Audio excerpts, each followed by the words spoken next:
Hello guys, কেমন আছো সবাই? চলে আসলাম দেশি মুরগির ঝোল রান্না নিয়ে। আলু দিয়ে, নতুন আলু যেটা।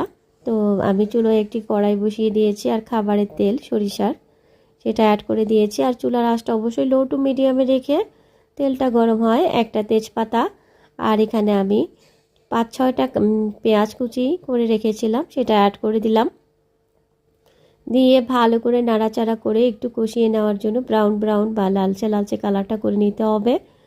যখনই কালারটা চলে আসবে তখনই হলুদের গুঁড়া হাফ চা চামচ দিয়ে হালকা পরিমাণে পানি দিয়ে ভালো করে মশলাটা কষিয়ে নেওয়ার জন্য অন্যান্য মশলাও অ্যাড করে দিচ্ছি। 2 চা চামচ লাল মরিচের গুঁড়া, হাফ চা চামচ ধনিয়ার গুঁড়া, এগুলো সব অ্যাড করে খাবারে সাধারণ লবণ অ্যাড করে ভালো মতো মশলাটা কষিয়ে নিতে হবে। কষা কষা হয়ে আসলে এখানে 1 চা চামচ আদা বাটা, রসুন বাটা এগুলো অ্যাড করে ভালো করে মশলাটা আবার কষিয়ে নিচ্ছি। কষা কষা হয়ে আসলে এখানে আজকে চামড়া সহ একটা মাঝারি সাইজের দেশি মুরগি নিয়েছি, সেটা অ্যাড করে দিব।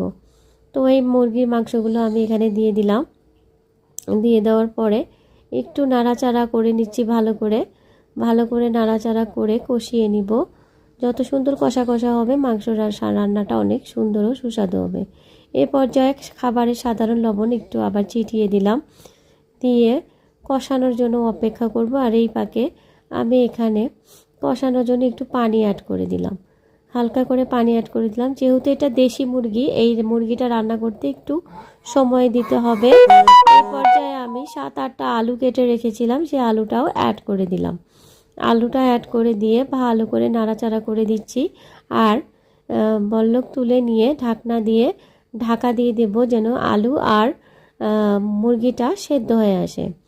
অনেক সুস্বাদু আর অথেন্টিক একটা খাবার।